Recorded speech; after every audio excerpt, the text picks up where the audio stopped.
Alright, what's going on, everybody? This is your boy, like one half of Endure, back again with another video. And we're talking about, again, Sony again, but it's not this time a little bit more. This is basically a part of the end of games series I did earlier this year, but not in the game series, I mean, Game Over series. But hey, let us just talk about some good stuff here and some bad stuff and the usual stuff. Just just an aspect. I think Sony overplayed their hands. A lot of people. I see another video where this guy's praising it. I'm like, okay. And again, as I said, my argument is not that Pro is out. Okay, the price is ridiculous, and then for the disc and everything. But here's the underlying thing about the PlayStation Pro that a lot of people don't understand. The same thing with the Xbox, that they bought up all these studios, then can't make games, and then they lay off the studios. That makes no sense. They want digital.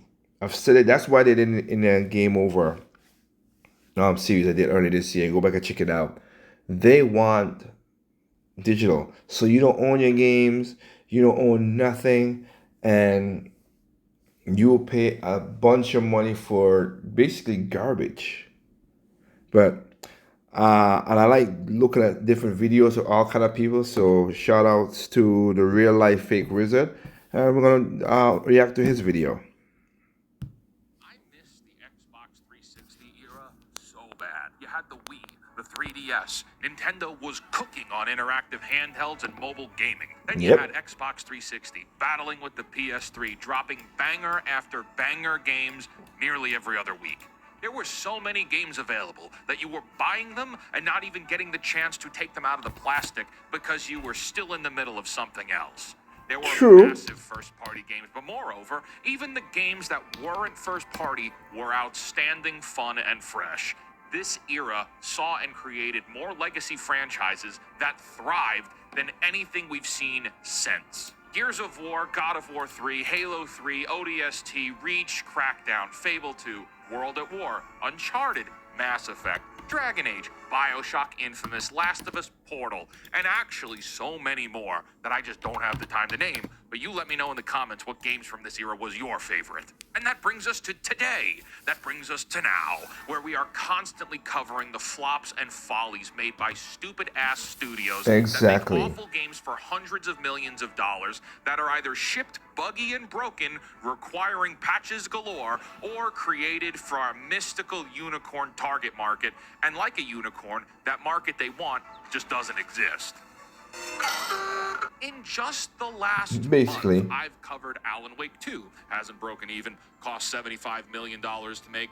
Concord, colossal failure that will cost Sony more than $200 million when the dust settles. Star Wars Outlaws, an open world AAA Star Wars game that performed so poorly in the marketplace, a proxy war is on the verge of breaking out over Ubisoft. Yep. And if it wasn't enough, if watching studios from all over the world own goals so hard to the tune of hundreds of millions of dollars, Dollars. now we see Sony themselves come out to unveil the legendary PlayStation 5 Pro.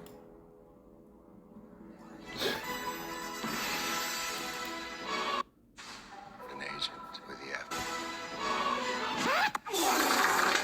the $700. Basically, I cannot argue with that. Like I said, my thing is, you make the console. They make a McLaren. No, it's not a McLaren. They made a Lamborghini SUV. I don't see the relevance of having a Lamborghini SUV, but for a certain amount of people, they want it, they got that. So like the game with the PlayStation, I don't have no problem with that. But you see, my situation with the whole Lamborghini SUV is it doesn't have that much hold over the market. See, a Toyota Prius does. A Ford F-150 does. A Honda Civic or Accord does. Because those are major cars that influences over stuff. You know? But And that's what the PlayStation 4 is. It has some over the industry. I'm not saying again it could be created, but it's just so stupidly pushing towards all digital, which is something I'm not with. The video game industry is run by morons. Yeah. Hello, my friends, and welcome to The Pondering. I am the real-life fake wizard. If this video brings you any value at all, I invite you to subscribe to this channel, where we're posting new videos nearly every day. So Sony releases Concord, pulls it off the market, offering refunds to buyers, taking a black eye in the greatest live service video game failure ever. Then, a week later, sees the release of Astrobot, a cute platformer that has all the elements you've seen in 3D platformers before, but hyper fine tunes them to the point where it's a near perfect game. Like, we're so back. This game is great. And instead of riding the wave of that success, Yep. they do a press conference for another PlayStation 5 after we just got the skinny PlayStation 5 last holiday season.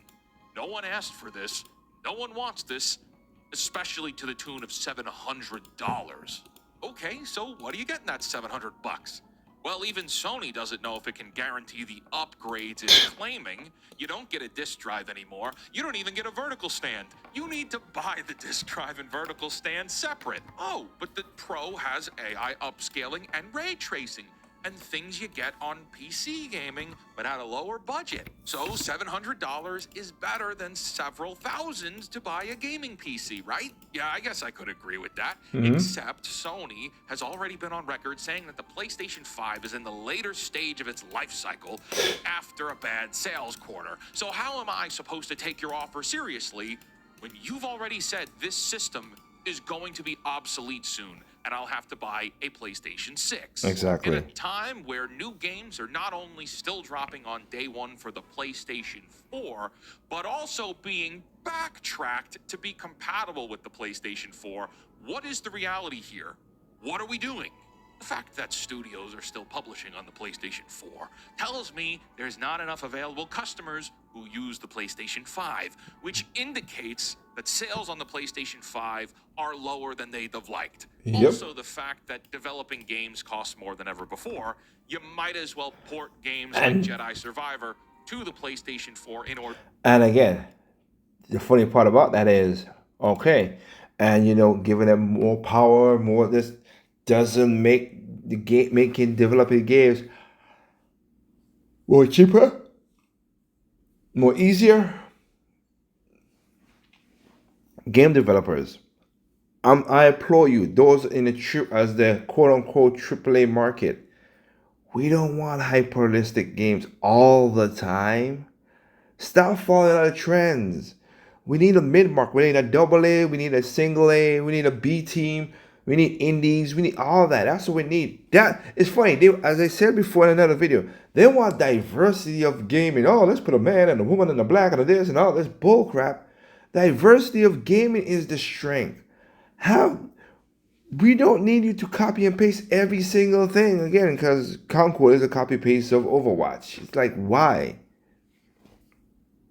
To generate more sales. You didn't have that problem on the Xbox 360 and PS3. You didn't even have that problem on the PlayStation 4 or the Xbox One.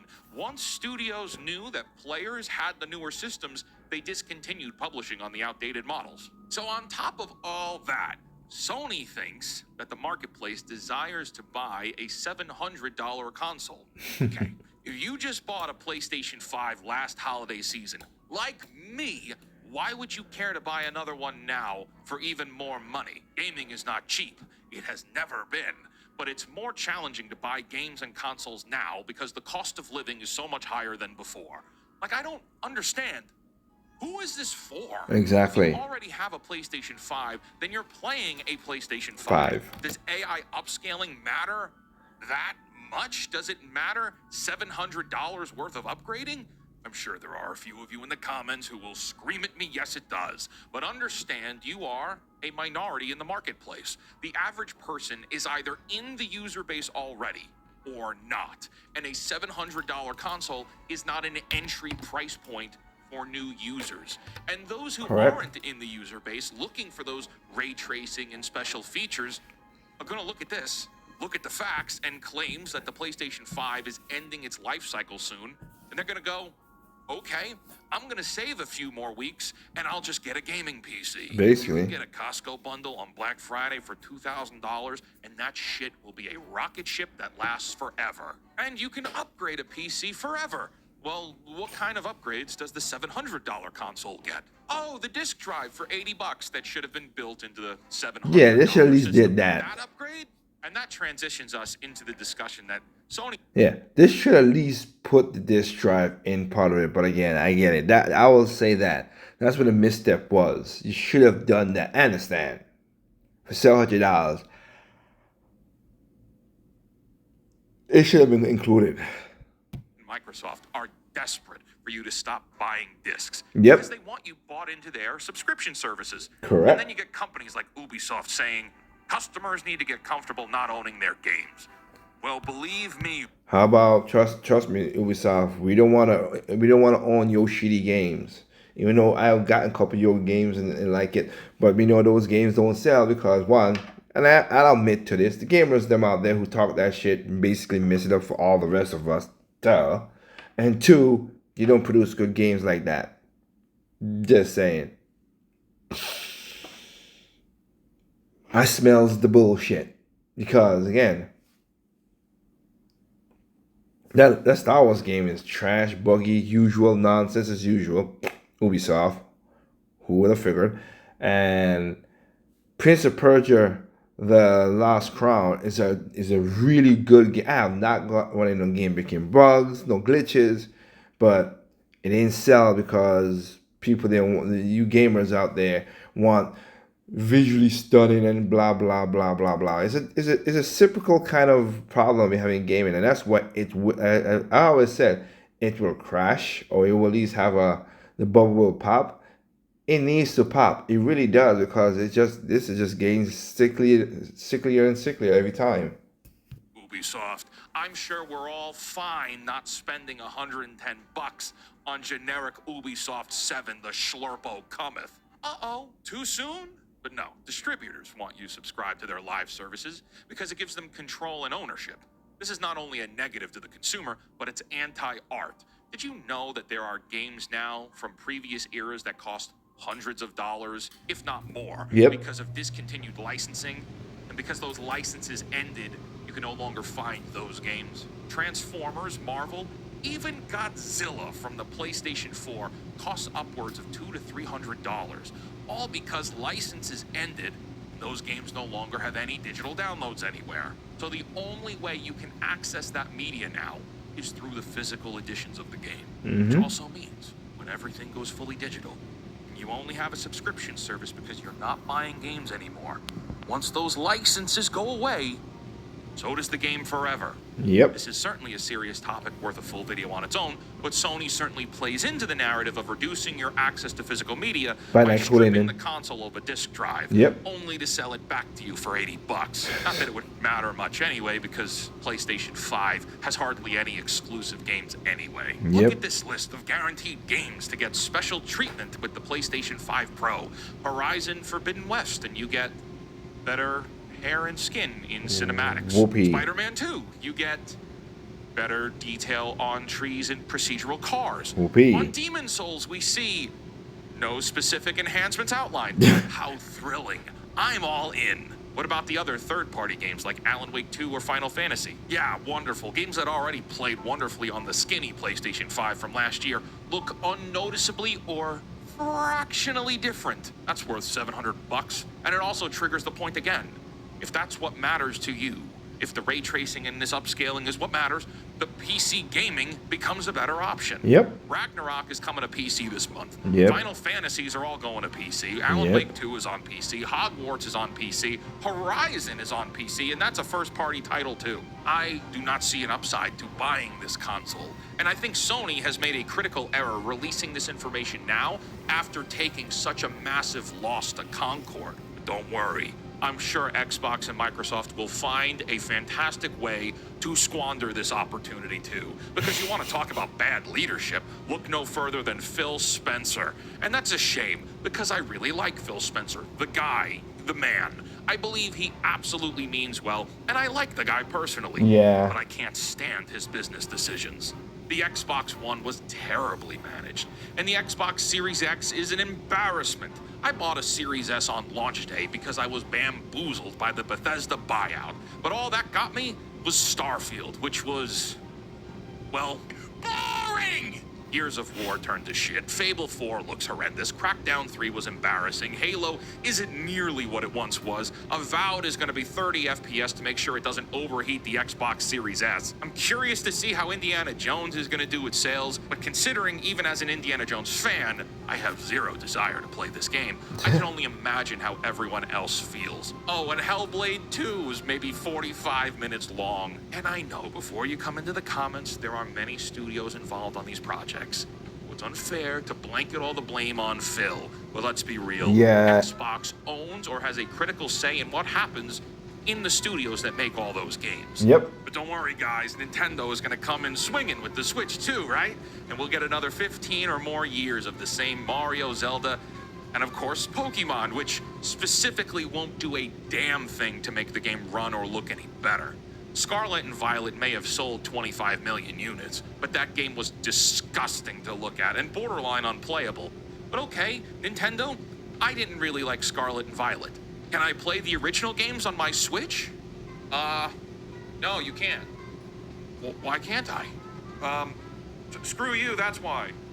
Nintendo, I will literally give you 7... See, here's the thing that you're gonna say. You can play the original games. Heck, basically Pokemon, even Pikachu, it is the original games, just updated. It's the same games. $80 cash money right now for red, blue, yellow, gold, silver. Cash money. No. Scarlet and Violet may have sold 25 million units, but that game was disgusting to look at and borderline unplayable. But okay, Nintendo, I didn't really like Scarlet and Violet. Can I play the original games on my Switch? You can. No, you can't. Well, why can't I? Screw you, that's why. Nintendo, I will literally give you $70 cash money right now for red, blue, yellow, gold, silver. Cash money. No. No.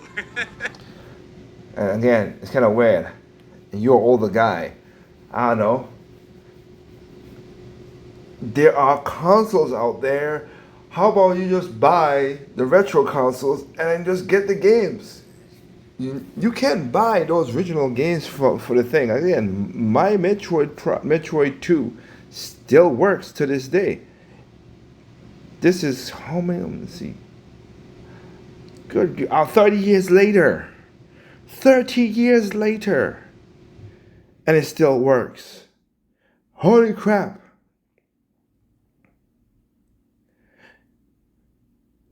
It's ridiculous. And like I said before, if you want to play those games, why don't you just play Pokemon Eevee and Pikachu? It's the same game. Literally. Just updated. And yeah.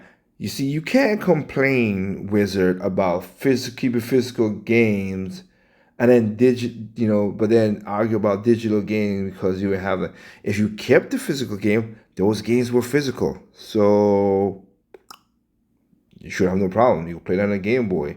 I know Game Boys who still working out till now, Game Boy Color and everything. You can play it on a Game Boy. You have those cartridges. Why not play them? See, that's the part where the people argument that got me. I understand younger kids because if their parents didn't have it or whatever. I get that. Y'all have an excuse. Y'all have an excuse. But the people my age and these guys like that, like, bruh, I still got my Pokemon yellow and blue and green. I mean, not green, sorry. Blue, red, and yellow. Now, I don't have a Game Boy per se. I'll admit to that. But you can't argue that we get rid of physical games and going digital, but then you don't keep the physical games and the thing I have me a Wii. I have me a PlayStation. I have me a Super Nintendo. I have me a I need to give me my 64 back. How about Dreamcast with all the games? Again, the point taken that I can play. The reason I go play, I'm liking having the Marvel games, Capcom games coming out. That's good. New console. I have a Dreamcast, and it still works. Nothing against that. My gaming pad, it kind of sucks, and it's hard to find another fighting pad for the Dreamcast. That the thumbstick is not loose like how mine is loose because people play the hell out of it, and I did. But it works. You can't have it both ways, man. You just can't. So that part of the argument is you are false. You are hypocrite on. No, okay, well, I guess I'll play the emulations then. Exactly. Friends, I'm aware that this rant is going to piss off a lot of you. That's okay. There might be diehard Sony, Xbox, Nintendo fans, insufferable PC Master Race people in the comments. That's fine. You're not going to change my mind. I'm not going to change your mind. And I'm not trying to. That's not the point of this video. Okay. I'm not saying one is better than the other. I don't give a damn about stats and GPU and processor horsepower. I care about gaming as a medium, a creative outlet, and a business. My point is, and something you should actively be considering, is no matter which of these companies you vouch for, they're all run by human beings, and those human beings are flawed and stupid. I don't care I've what been saying system that. you play on. I just care that you can. I also care that games cost too much to make, are unsatisfying in the modern era, and require copious dollars of investment to get access to. A $70 price tag for a game that disappoints you because it was made by devs who have zero creativity in them on a system that costs $700 because the suits are trying to squeeze every penny out of you is absolutely absurd. The PlayStation 5 Pro might be for you. Great. Enjoy it. Your money, your choice. Yep. But from an objective position, Sony just showed they're more interested in milking their loyal fan base than delivering real value. My friends, I want to thank you for joining me for this pondering video. If you would please like. Well, there you go. And I give you that the ending part is true, and I agree with that ending part. Like I said, I don't care that you if you want to buy a PlayStation, go ahead. I'd rather take that money towards a PC, but hey, to each their own. And that's just how it works out. But we go different to different. With that said, I will catch you guys on the next time. Remember, there's no perfect games out there. What's perfect is not perfect to me. What's perfect to me is not perfect to you. Simply enjoy your games on all consoles, including PC. Peace out. Oh yeah, don't forget to check out like I said, I've put go into the playlist and check out my latest gameplay of Astrobots. Again, not playing it to be super crazy, whatever. Just fun, chilling, game and chill. It happens mostly on the week, around at least around 8 to 9 o'clock at nighttime, evenings. I don't have a schedule because my work schedule is crazy. But hey, if you want to join in and you want to talk about this topic or Sony or Nintendo or anything gaming wise or how the past was, whatever with gaming, please join Gaming and Chill. Subscribe and join the club, man. And we talk about anything. I have no problem talking about we might agree or disagree, but at least let us at least agree to disagree on certain things and keep on doing stuff. All right. Catch y'all next time.